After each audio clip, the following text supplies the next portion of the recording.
హల్లెలూయా. ఈరోజు శుభ శుక్రవారం 3వ తారీఖు 4వ నెల 2026వ సంవత్సరం. మన దేవుడు మనతో మాట్లాడుతున్నాడు.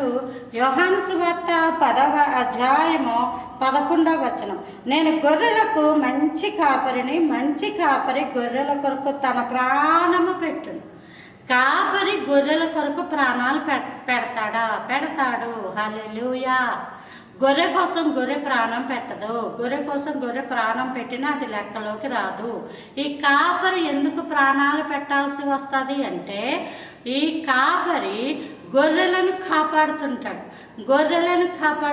గొర్రెలు ఎవరు? మనమే. యేసయ్య యొక్క గొర్రె పిల్లలు మనమే. కాబట్టి మన కొరకు దేవుడు తన ప్రాణాన్ని పెట్టాడు.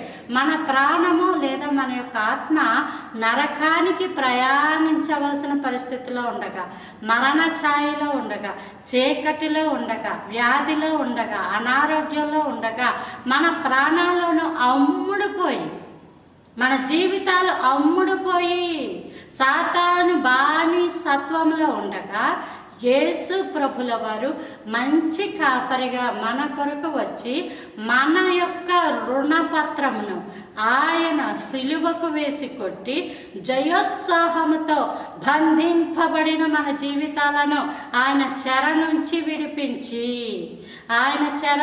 విడిపించి జయోత్సాహంతో నడిపించిన గొప్ప దేవుడు.